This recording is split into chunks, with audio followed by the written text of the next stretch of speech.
벌써 30년 전이네요. 1990년도 중반에 아주 유명했던 TV 코너가 있습니다.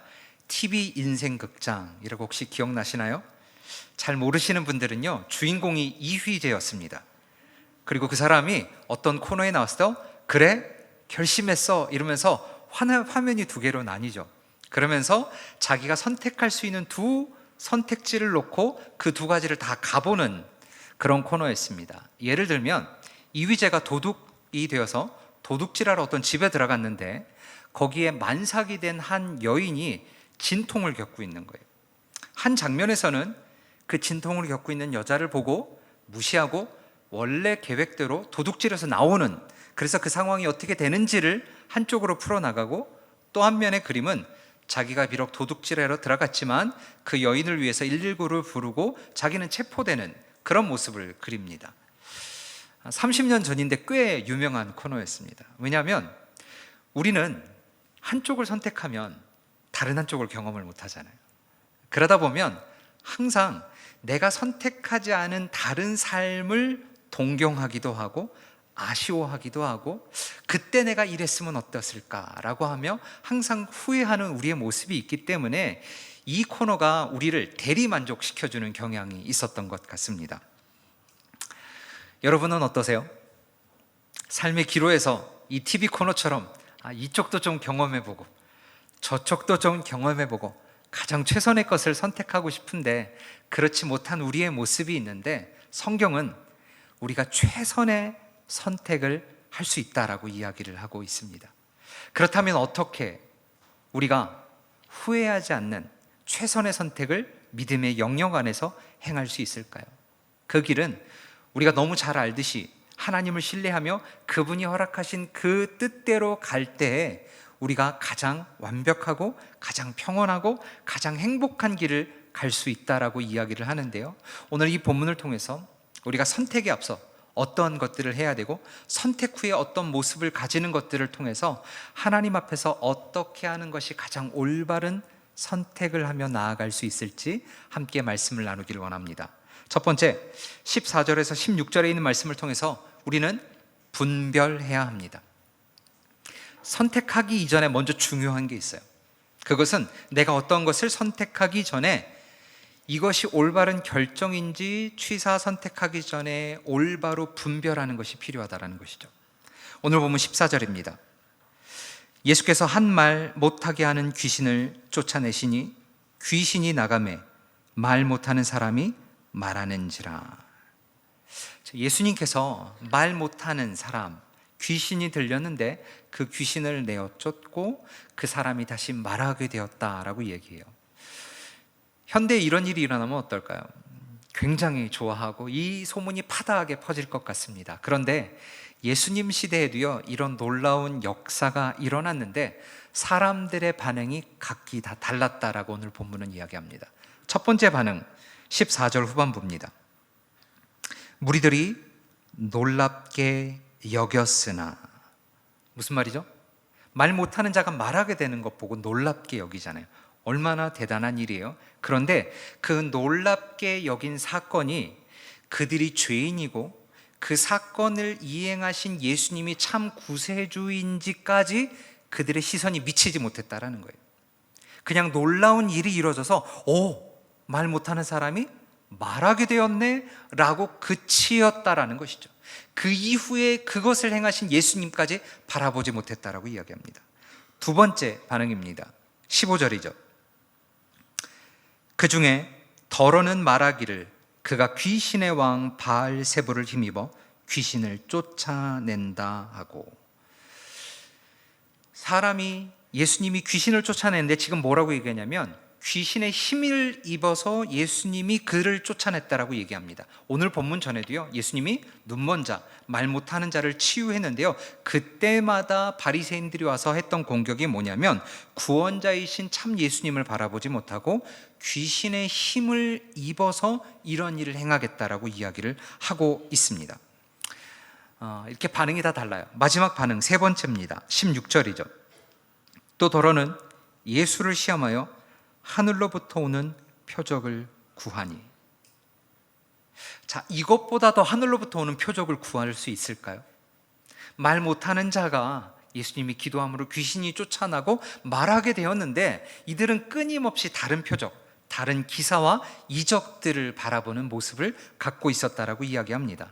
이처럼 한 가지 사건, 예수님이 치유하신 그 사건에 따라서 어떤 사람은 놀랍기도 하고, 어떤 사람은 이것이 사단의 일이라고 하기도 하고, 또 어떤 이는 더 많은 표적을 구하기도 합니다. 성경에 보면 이런 반응이 참 많이 나옵니다. 대표적으로 예수님의 말씀에 서로 다른 반응을 나왔던 것이 누가복음 8장인데요.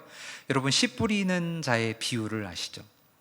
예수님이 동일하게 말씀하셨는데 그 말씀에 반응하는 사람들이 어떤 이는 길가, 어떤 이는 돌짝밭, 어떤 이는 가시밭, 어떤 이는 좋은 옥토밭이 되어서 한 가지 사건에 각기 다른 반응이 있을 수 있다라고 성경은 이야기하고 있습니다.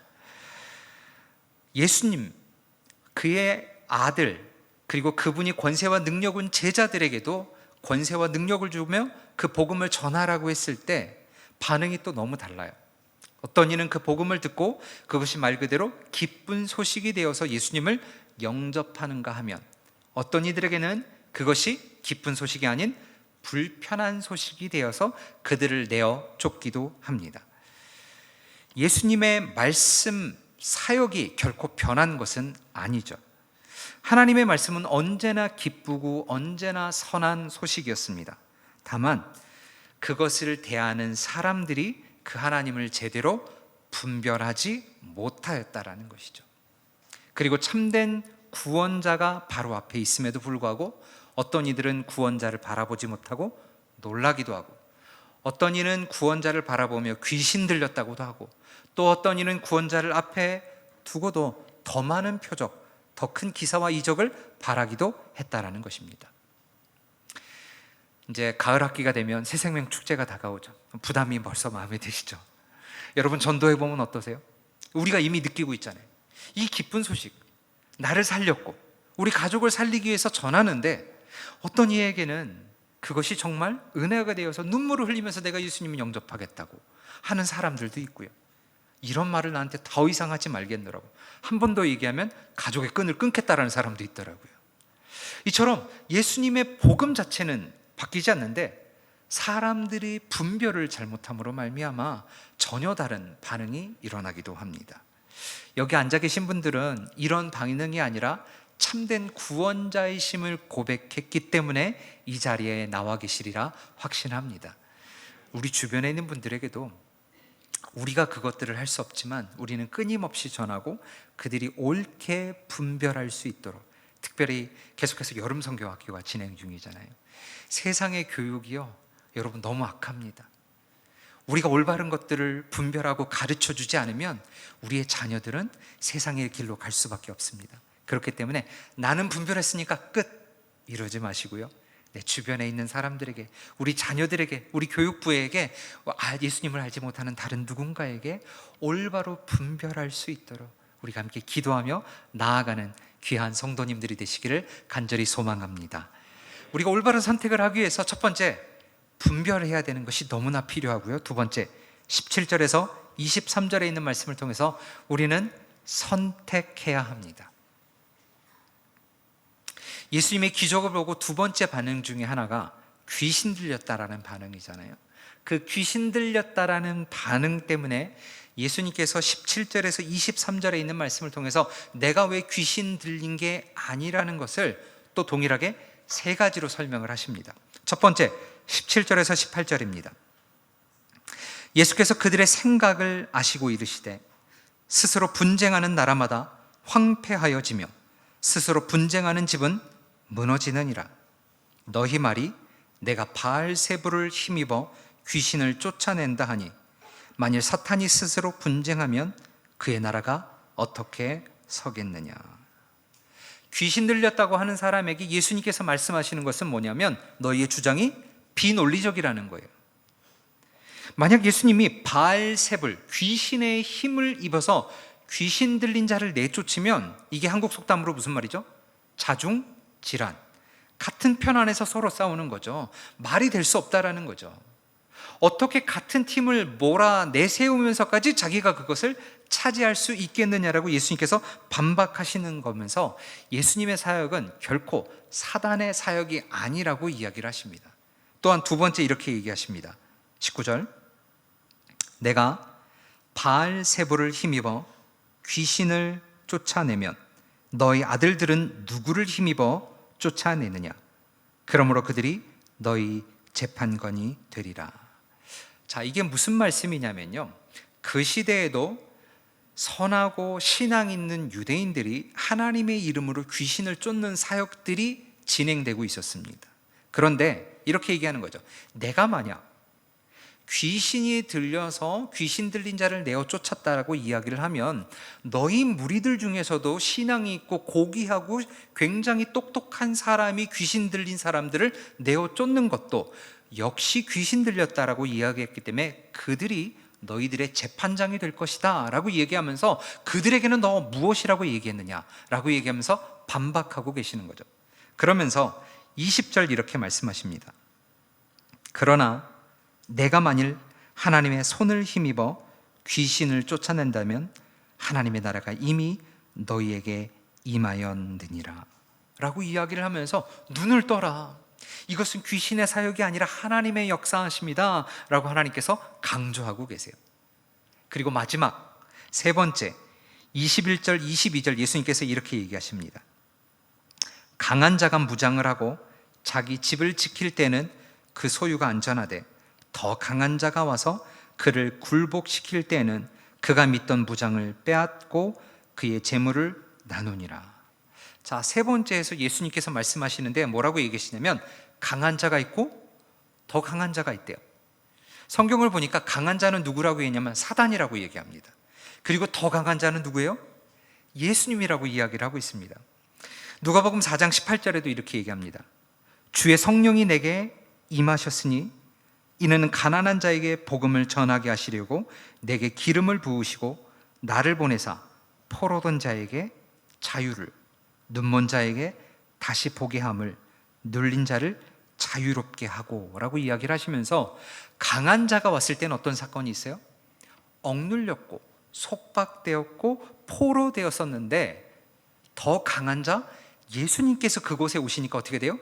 포로된 자가 자유를, 눈먼 자가 눈을 뜨게 되고 눌린 자가 자유롭게 되었다라고 이야기하면서 예수님은 사단보다 더 힘있고 더 능력있고 더 강하고 너희에게 참된 자유를 주실 수 있는 분이라고 설파하고 계신 것입니다.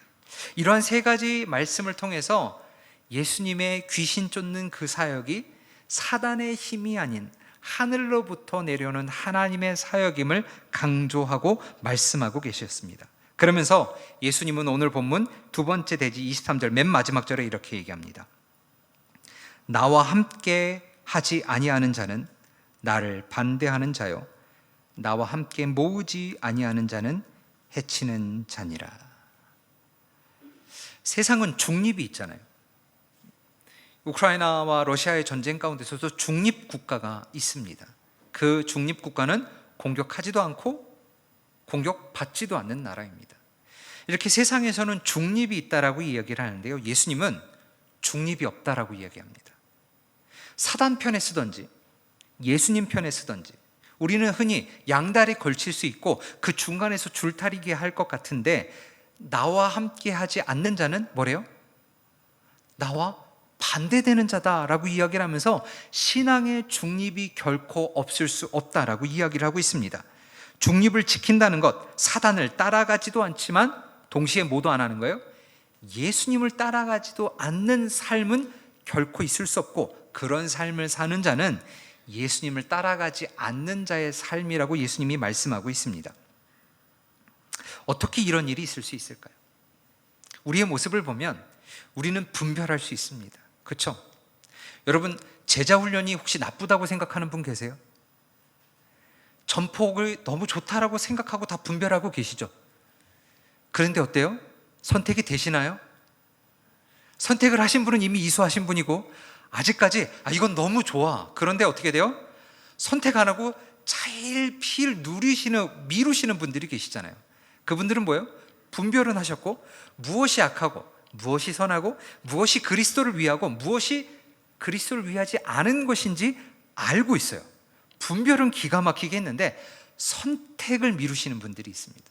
그런데 너무 불행하게도 나는 그러면서 사단에 속하지 않았어 라고 하시는 분들이 예수님께서 뭐라고 말씀하시는 거예요? 다시 한번 얘기하면 나와 함께 하지 아니하는 자는 나를 반대하는 자요 나와 함께 모으지 아니하는 자는 해치는 자니라. 무서운 말씀이죠. 저를 포함해서 성도님과 저는 이런 욕심이 있습니다. 꿩도 잡고 알도 먹고. 무슨 말이에요? 세상 속에서도 좀 유익을 누리고, 그리고 교회에서도 하나님이 주시는 은혜와 축복을 누리고 천국에도 가고 싶고, 그런데 또 한 발은 어디에도 가 있어요?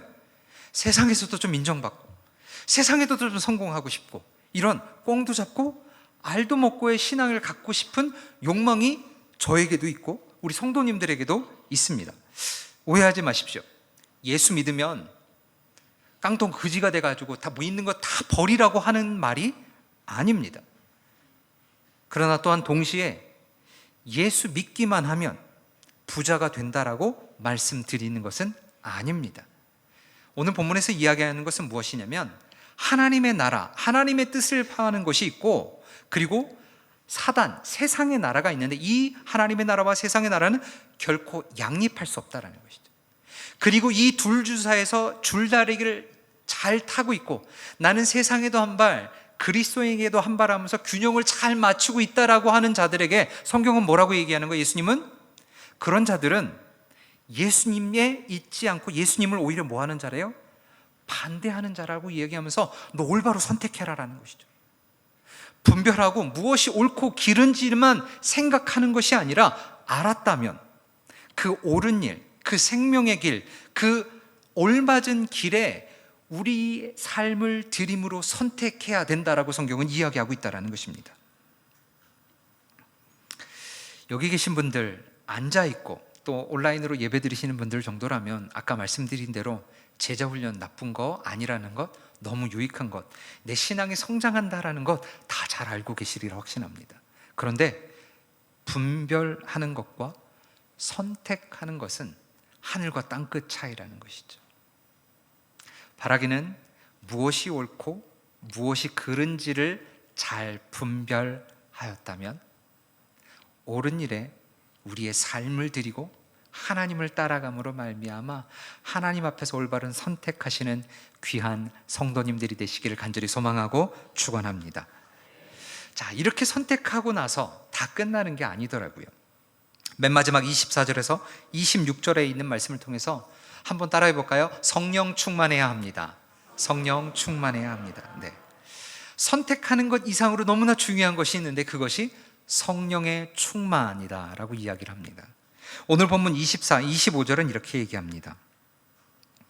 더러운 귀신이 사람에게서 나갔을 때 물 없는 곳으로 다니며 쉬기를 구하되 얻지 못하고 이에 이르되 내가 나온 내 집으로 돌아가리라 하고 가서 보니 그 집이 청소되고 수리되었거늘. 자, 이 구절을 보니까 뭐라 그래요? 처음에 귀신 들렸던 자가 있는데 이 귀신 들렸던 자가 귀신이 쫓아내서 사람이 온전해졌다라고 얘기합니다. 근데 이 귀신이 방황하다가 들어갈 곳이 없어서 다시 귀신 들린 자에 들어왔다라고 얘기합니다. 자, 처음에 귀신 들렸던 자는 귀신이 떠남으로 자유함을 받았죠. 그런데 그 자유함이 예수님을 선택하지 않은 삶이었습니다. 빈집이라고 얘기해요. 사단은 떠났지만, 귀신은 떠났지만 하나님께 종속되지 않은 삶이라고 이야기를 하고 있습니다. 자, 그 결과가 어떤지 26절 이렇게 얘기합니다. 이에 가서 저보다 더 악한 귀신 7을 데리고 들어가서 거하니 그 사람의 나중 형편이 전보다 더 심하게 되느니라. 예전보다 더 심하게 되었대요. 두 번째 있었던 대지를 다시 한번 반증하는 것이죠. 뭐예요? 나는 이제 사단으로부터 자유로워졌어. 그쵸? 집도 정리됐다라고 얘기해요. 너무 좋죠? 그런데 성경은 우리는 어디에든지 예속되는 존재인데 예수님께 예속되지 않자 그 빈집에 다시 누가 들어와요? 귀신이 들어가서 그 전보다 더 상태가 악화되었다라고 이야기를 합니다. 왜냐하면 그 마음의 주인이 예수님이 아니었기 때문이죠. 첫 번째 대지 14절에서 16절에 있는 말씀을 통해서 우리는 무엇이 옳은지 심사숙고하고 기도하며 말씀을 보며 잘 분별해야 됩니다. 그리고 17절에서 23절에 있는 말씀을 통해서 그것을 잘 분별하였다면 우리는 선택해야 합니다. 근데 그것으로 충분하지 않더라고요. 여기 있는 분들 무엇이 옳고 그른지 분별하셨고 그것에 따라서 이 예배당에 와서 예배 드리시고 제자 훈련도 하시고 섬기시며 많은 선택을 하고 계신 분이라 확신합니다. 그런데 그렇게 수천 번, 수백 번, 수만 번을 우리가 다짐하고 선택한다 한들 그렇게 선택했을 때 우리의 삶이 어떠신가요? 우리가 주님을 따라가기로 결정하고 선택했더니 어떠한 시험도 없고 그냥 막 너무나 행복하고 세상에 이렇게 예수 믿으니까 너무 좋다, 이런 분들 혹시 계시나요? 물론 신앙의 초기 예수님을 처음 만난 분들은 그럴 수 있어요. 근데 신앙의 연수가 쌓이면 쌓일수록 어때요? 참 하지 말란 것도 많고, 그렇죠? 뭐 자꾸 괴수 중에 괴수라 그러고 뭐 이렇게 좀 살 것 같으면 내 안에 죄가 더 보이고 더 힘들어지고 막 이러려고 내가 예수 믿었나 막 이런데도 근데 그 안에 생명이 있으니까 버리지 못하고, 그런데 선택했는데 선택한 삶대로 살지 못하면서 계속해서 죄의 속삭임 가운데 쓰러지고 넘어지는 우리의 모습이 있잖아요. 이 문제를 어떻게 극복할 수 있을까요? 선택하는 것 이상의 것이 필요하다고 얘기합니다. 그것이 무엇이죠? 성령 충만입니다. 여러분, 혹시 우리가 죄로 쓰러져고 넘어졌을 때 우리가 해야 될 것이 예수님을 다시 영접하는 거라고 생각하는 분 계세요? 성령님을 다시 영접해야 된다고 생각하는 분 계세요? 성경은 결코 그럴 수 없다라고 얘기합니다. 우리가 예수님을 개인의 구세주로 딱 한 번 영접했을 때 우리는 이미 명의 이전이 되었습니다. 그리고 예수님은 결코 우리를 떠나가시지 않는다라고 얘기하고, 우리 제자훈련을 통해서도 배웠듯이 성부, 성자, 성령님은 삼위일체 한 분이시기 때문에 예수님이 우리 가운데 계시면 결코 그분은 우리를 떠나시지 않고 우리를 버리시지 않고 하나님 또한 우리 안에 거하신다라고 이야기합니다. 그런데 성부, 성자, 성령님이 우리 안에 있는데 우리가 죄 지을 때 어떻게 될까요? 로마서 8장 26절은 이렇게 얘기합니다. 이와 같이 성령도 우리의 연약함을 도우시나니 우리는 마땅히 기도할 바를 알지 못하나 오직 성령이 말할 수 없는 탄식으로 우리를 위하여 친히 간구하시느니라. 아직까지 신앙의 초기 단계에 계셨던 분들, 여러분, 예수님 영접하고 죄 진다고 예수님이 떠나가시지 않습니다. 성령님이 여러분을 버리시지 않아요. 뭐 하신대요? 대신 안에서 탄식하신답니다. 신음하고 아파하고 계시면서 우리를 위해서 기도하신다라고 이야기를 하고 있습니다. 그렇기 때문에 예수님을 한번 선택했잖아요. 옳은 길을 선택했을 때 그 후에 또 죄짓고 또 넘어질 때 우리에게 필요한 것은 예수님을 또 한 번 영접하고 성령님을 또 한 번 간구하는 것이 아니라 대신 우리 가운데 뭐가 필요해요? 성령의 충만함이 필요하다라고 얘기합니다. 후반부에도 얘기했지만 성령의 충만함을 무슨 배터리 충전점으로 생각하는 분들이 계세요. 그리고 성령님을 무슨 힘, 능력으로 생각하시는 분들이 있어서 꼭 성령을 끌어당겨서 내 안에 가두려고 하는 분들도 있습니다. 성령 충만은 결코 그것이 아닙니다. 근데 성령 충만이라고 얘기하면 신앙의 연수가 있으신 분들은 또 이렇게 생각할 거예요. 또 그 얘기예요. 그렇죠? 그래서 하나님의 능력으로 끊임없이 살아가려고 하다가 또 실패하고 또 실패했던 한 사람의 글을 제가 읽어드리겠습니다. 근데 이 글이 아마 여러분들의 생각이라고 생각할 텐데요. 파워포인트가 띄워질 텐데요. 이 글을 한편 제가 읽을 때 한번 같이 따라왔으면 좋겠습니다. 사실 내게는 명령 이상의 무언가가 필요합니다. 율법을 알면서도 지키지 못하고 내 속에 있는 죄의 세력이 계속해서 나의 최선의 의도를 좌초시키고 있다면 분명 내게는 다른 도움이 필요한 것입니다. 지금 내게는 있어야 할 것이 없습니다. 나는 뜻을 품을 수 있으나 그 뜻을 행동으로 옮길 수는 없습니다. 나는 선을 행하기로 결심하지만 실제로는 선을 행하지 않습니다. 나는 악을 행하지 않기로 결심하지만 결국에는 악을 저지르고 맙니다. 나는 결심하지만 결심만 하지 행동으로 이어지지 않습니다. 내 내면 깊은 곳에서 무엇인가 잘못된 것입니다. 그래서 나는 매번 실패하고 맙니다. 이는 너무도 반복적으로 일어나는 일이어서 충분히 예측할 수 있습니다. 내가 선을 행하기로 결심하는 순간 벌써 죄가 나를 넘어뜨리려고 와 있습니다. 내가 정말 하나님의 명령을 즐거워하지만 내 안에 모든 것이 그 즐거움에 동참하는 것은 아니라는 사실 또한 분명합니다. 내 안에 다른 부분들의 은밀한 반란을 일으켜서 가장 예상치 못했던 순간에 나를 장악해버립니다. 내가 할 수 있는 일은 무엇이든지 해보았지만 결국 아무 소용이 없습니다. 나는 벼랑 끝에 서 있습니다. 이런 나를 위해 무엇인가 해줄 수 있는 누구 없습니까? 정말 던져야 할 질문은 바로 이런 것이 아닙니까? 이 글이 어떠세요? 여러분들의 이야기 같지 않으세요? 근데 사실 이 이야기는 미국의 유진 피터슨이라는 목사님이 성경을 번역하면서 새신자들이 이렇게 쉽게 쓴 메시지라는 성경의 로마서 7장 17절에서 24절에 있는 말씀입니다. 누가 이야기한 거예요? 사도 바울이요. 하늘의 3층 천도 경험했다라고 얘기하고 기사와 이적을 경험하고 하나님과 누구보다 동행하며 성경이 13권을 썼던 그 사도 바울이 지금 누구와 동일한? 우리가 동일하게 고민하는 거예요. 내가 선을 행하려고 계획을 하고 선택을 하지만 그거 마음대로 안 된다. 내가 안 지으려고 하지만 어느 순간 내가 죄를 짓고 있고 죄의 세력이 나를 장악하고 있으면서 그 다른 무슨 도움이 필요하다. 내가 어찌 해야 될까? 내가 벼랑 끝에 서 있다. 누구 나 좀 도와달라. 우리의 고백이 사도 바울의 고백이라는 거예요. 자기 힘으로 안 되라는 것들을 누구나 알 수 있었죠. 그렇기 때문에 그 사도 바울이 에베소서 5장 18절에 이렇게 고백합니다. 함께 읽을까요? 시작. 술 취하지 말라. 이는 방탕한 것이니 오직 성령으로 충만함을 받으라. 아멘. 자기의 능력으로는 내가 올바른 것을 분별하고 선택하는 것만으로는 부족하다라는 것, 마음은 원이로되 육신이 약하다라는 것들을 사도 바울이 고백하고 있고, 유일한 해결책이 뭐라는 거예요? 성령의 충만함을 받으라라고 얘기하는 것이죠. 여기서 말하는 성령의 충만함을 헬라 원어로 다시 보면 현재형입니다. 헬라어에서 현재형은 뭐냐면 한 번 받고 그치는 게 아니에요. 계속해서 받는 것입니다. 끊임없이 매일의 삶 가운데 매 순간 가운데 성령의 충만함을 간구하라는 것이고, 또 현재형이면 동시에 명령형입니다.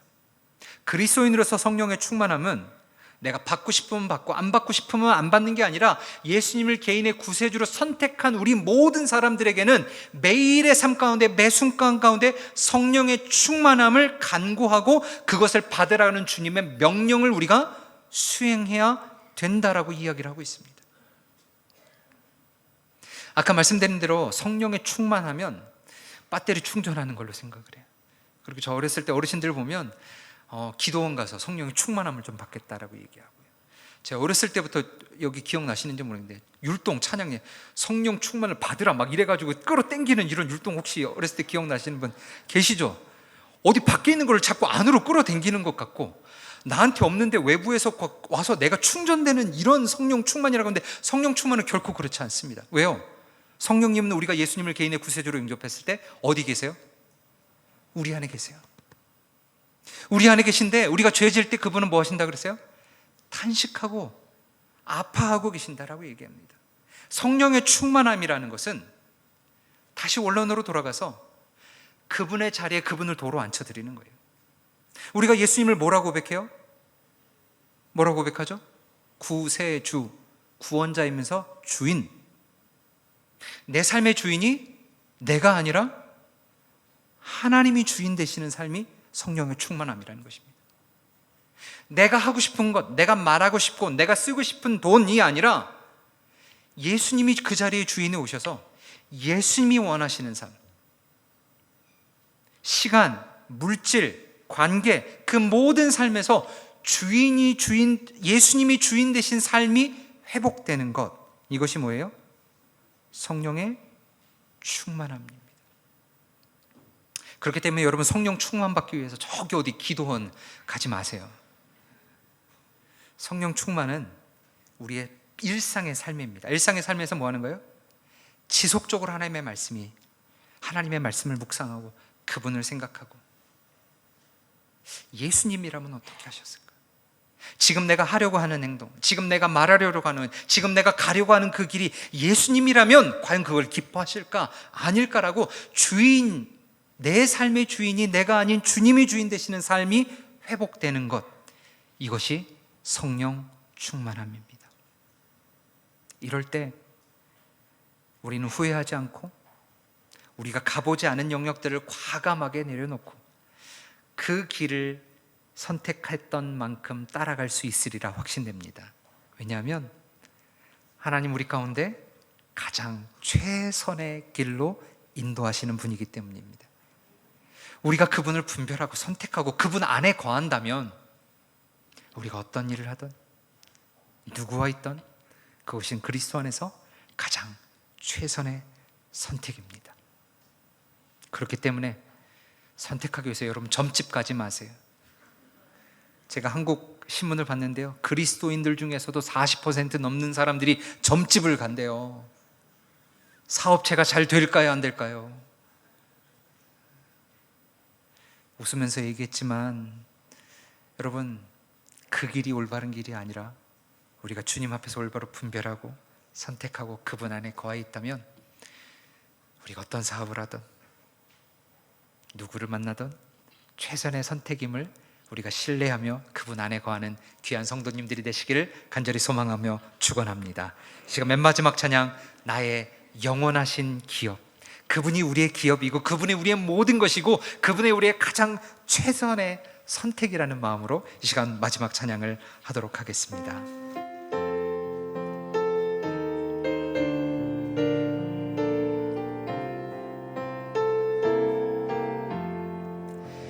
나의 영원하신 기업, 생명보다 귀하다.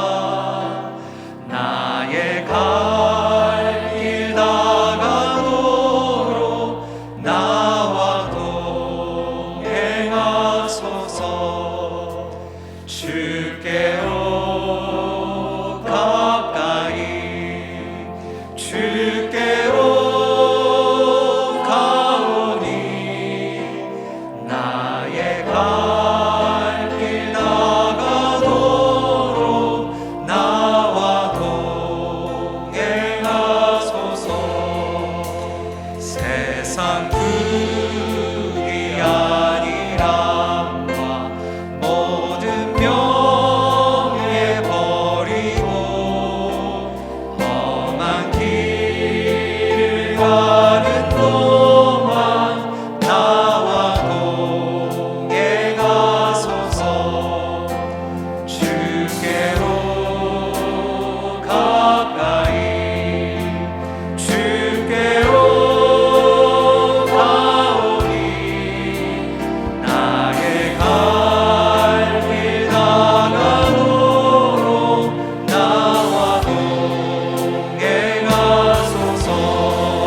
같이 눈을 감고 한번 기도하길 원합니다.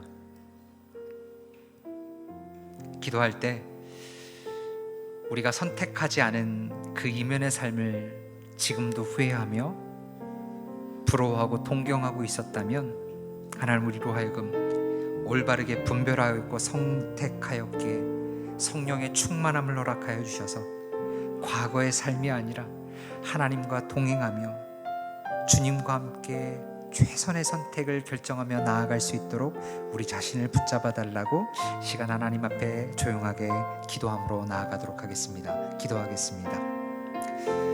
하나님, 우리의 삶이 선택의 연속인데 그 선택의 연속의 삶 가운데 항상 후회하고 항상 아파하는 우리 모습이 있습니다. 하나님, 우리를 긍휼하게 여겨주셔서 올바로 분별하게 하시고, 분별하였다면 중립이 아니라 주님을 향해 선택하게 하시고, 성령 충만함으로 말미암아 후회하고 아쉬워하는 삶이 아니라 주님 앞에서 기뻐하고 즐거워하는 최선의 삶을 살아갈 수 있도록 인도하여 주시옵소서. 그렇게 붙잡아 주실 하나님을 기대하며 나아가길 소망합니다.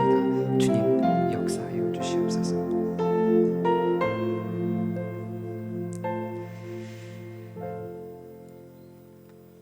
지금은 우리 주 예수 그리스도의 은혜와 하나님 아버지의 무한하신 사랑하심과 성령님의 감화 감동하시고 역사하시며 충만하심이 오늘 주님 안에서 옳게 분별하고 선택하였다면 과거의 삶을 후회하고 아파하기보다 주님과 동행하며 성령의 충만함을 경험함으로 주님 앞에서 동행하며 올바른 선택을 지속적으로 하기를 원하는 우리 모든 영안교회 성도들 머리머리 위에 지금으로부터 영원까지 함께 하시길 우리 주 예수 그리스도의 이름으로 축원하옵나이다. 아멘.